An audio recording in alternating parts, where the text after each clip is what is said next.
The Daily Bread Devotions. Today's reflection with Pastor Jeff Elise Good morning, Cupides. Brad Jeff. Inaabangan to ni Kuya Al at ni Manong Toots at lahat ng ating mga suki, lalo na po ang mga seniors. Good morning, Brad Jeff. Go ahead. Magandang umaga, Brad Ted. Maulan dito sa atin, sa lugar natin at malamig. Thank you for listening po sa ating mga super seniors. Pero ito, hindi to seniors. Lawrence at Liza Badjao ang aking volunteer sa mga Bible verse natin, Brad Ted. Thank you, Lawrence, sa iyong walang sawang pagbo-volunteer sa amin. Yan. At good morning din, Leila at Donald Palencia. Biyernes na naman po, may power pa ba tayo natitira? Have you ever felt na parang, alam niyo yun, yung sobrang hina mo na, either sa problema, sa kinakaharap mong mga sitwasyon, maaaring may karamdaman ka ngayon, physical man, mental, emotional, ano man po nagdudulot sa inyo ng pagod na parang hindi mo na kaya. Yung tipong, Lord, hanggang dito na lang yata ang kaya ko. Alam niyo po, sa gitna ng kahinaan niyo na yan, may tinig na nagmumula sa langit na sinasabing, my grace is sufficient for you. Tulad po ni Apostol Pablo, he was going through a deep struggle. Matindi po, no? Hindi minention sa Bible kung ano siya literal, kasi sabi doon, meron siyang thorn in the flesh. May matinding tinik daw po sa laman si Paul, ano? At 3 beses niya itong piniplead kay God, Lord, tanggalin mo naman. Sabi ni Lord, hindi ko tatanggalin. Sabi niya, Lord, please naman, sobrang sakit. Tanggalin mo to. Hindi ko tatanggalin. At 3 beses, hindi pa rin tatanggalin. At ito ang sagot ni Lord sa kanya, 2 Corinthians 12:9, but He said to me, my grace is sufficient for you, for my power is made perfect in weakness. Ang ganda po nung sinabi, no? My grace is sufficient for you. Yan ay sapat na sa iyo ang aking grasya.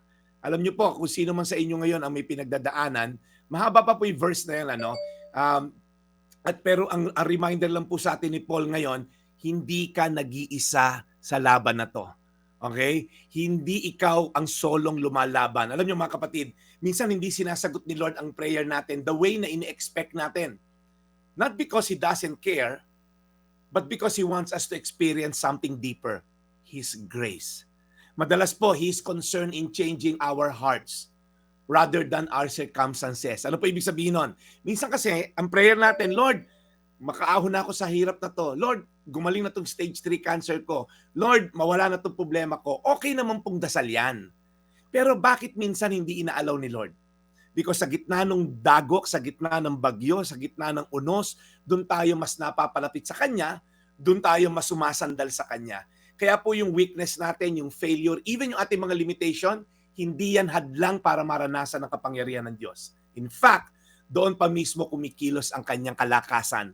God is not looking for strong people, He's looking for surrendered people. Yung suko na ako, Lord, hindi ko na kaya to, sa'yo na lang ako aasa. Kaya as we end po, ngayong araw na to, kung may pinagdadaanan ka, health issue, financial need, emotional, relational, spiritual dryness, sabihin mo lang kay Lord, Lord, I am weak, but you are strong.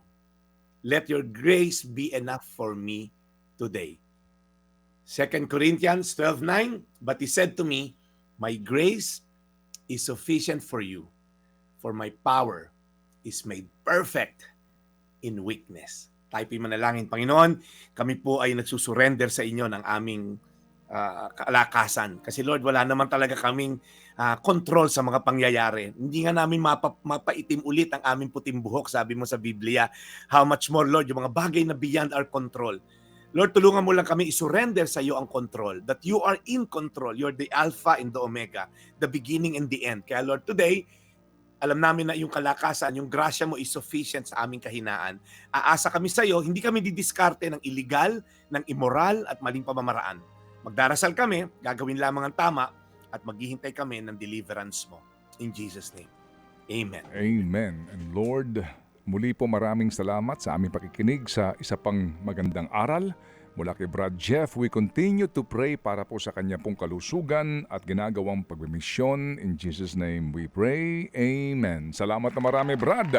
Meron ka bang announcement para sa mga nag-aabang sa iyo, lalo na kapag weekend, sa iyong patuloy na paghahatid ng magandang balita? Well, Brad Ted, nakapahinga muna tayo ngayon. Medyo sabbatical tayo, so wala muna tayong mga activity Later kay ating Cheryl, wala rin din tayo. So, abangan na lang po yung mga susunod na kabanata.